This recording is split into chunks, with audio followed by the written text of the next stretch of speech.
Hey everybody, it's Mr. Sauce here. Hope you guys are doing all right. Today's lesson, we're going to be talking about number lines and this method that will help us add and subtract integers. Now, that word I just mentioned, integers, we talked about at the beginning of this module. And what an integer is, just to remind us, is any whole number. Let me give a little space there. Any whole number and their opposites. So an opposite would be a negative number. So let me just write this here, and I'll give you a few examples. So if we had whole numbers, remember 0 is included in the whole number, 1, 2, 3, 4, etc. So any counting number slash natural number, right? We talked about those before. So it's whole numbers and their opposites. So that would be -1, -2, -3, etc. And notice how, and you can see in here in the number line, the negative values increase, right? It's still 1, 2, 3, 4, but the values are actually much smaller than a 1, right? -4 is really small compared to 1, right? -1 is bigger than -4, although 1 is much smaller than a +4, right? So it's inverse, it's reverse or in a mirror, essentially. Okay, so that's one thing we can note here. Now, when we're working with the number line, you can see 0 is right in the middle, and it has its own place value. And you can see the negative numbers go to the left and the positive numbers go to the right. Okay, when we're working with adding and subtracting these integers, okay, we're going to be adding to the right and subtracting to the left. Now, for example, our first problem we have here is -1 plus 4. And a good strategy is to first identify what the initial value is, which is -1 on the number line. Next, we have to identify if this is an addition or subtraction problem. And this specific one is addition. So we're going to be adding the second value here in the problem, which is 4. So you can see up here we went to 1, 2, 3, 4 place values over to the right because we added. And that ends up, we end up at 3 at that case. So the answer to our problem would be 3 for -1 plus 4. Right? We started at -1, went over 4, 1, 2, 3, 4, ended up at 3. So that's why sometimes we can use this skill of number lines, this concept of a number line, to help us visualize problems like this.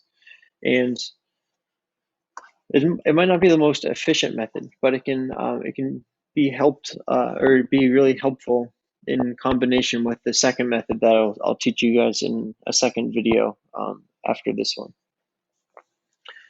So let's clear the screen here, and we're going to work with example number 2. Example number 2 is -2 plus 5.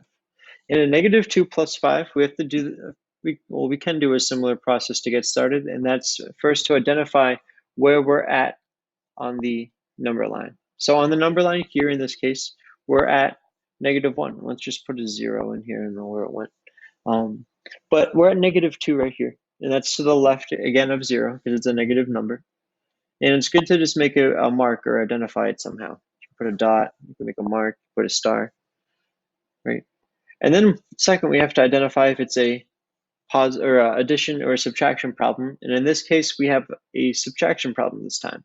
And if we just referred back to the number line, our subtraction problems, we're going to go to the left, right? We're going to move our value to the left, the second place values amount of times, right? So we're going to be moving to the left 5 times. This is the second place value. So we're going to be subtracting 5. So 1, 2, 3, 4, 5 ends up at a -7. So our answer to this problem, -2 minus 5, would be -7. Okay, once again, it's a great way to visualize subtracting a negative number from a negative number, or subtracting a number from a negative number, I should say. And let's clear the board and we'll go through our last example. And then I will, like I said, show you the second method that we can work with and how to add and subtract integers. Now, last problem here is 6 plus a -3. And when we're working with this problem, I put parentheses in here to show you that we're going to be adding a negative value. And we've talked about it before that when there's a positive and negative number together, right, the negative value will take charge. So you can change these to just a subtraction problem. But there's another way to kind of visualize it on a number line. And I just want to show us here real quick. So first we want to identify, let's go back one step, jump the gun. But first we want to identify where that initial value is, and that's going to be +6 this time. Now when we're working with +6, we have to, you can kind of see it right here, let's make it a little darker. All right, just identify that it's to the right of 0 on the number line here. So second step, we have to realize if it is an addition or subtraction problem. In this case, it's an addition. And so that means we're going to go to the right. However, in this case, we're adding a negative value.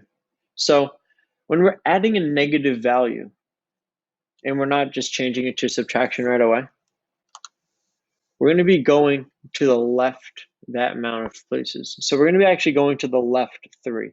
So when we add, we're going to actually be going, or when we add a negative, we're actually beginning, we're going to be going to the left here. So we're going to be going back 3 spaces. So 1, 2, 3, which would be at +3. So you can think of it if I had found, in my pocket, I found a bunch of money, or not a bunch, but I found some money, and it ended up being $6. And then in my other pocket, I found a $3 debt, or IOU to my one of my friends that he bought a drink for me, and that is adding a negative essentially, right? Debt is a value, a negative value. So that $6 that I had in my pocket, yeah, that's great, but that 3 of those dollars, or half of them, get wiped away with that debt, right? So that's adding a negative essentially. Okay, so that's just a good way to visualize how we can get to that value of 3 right here.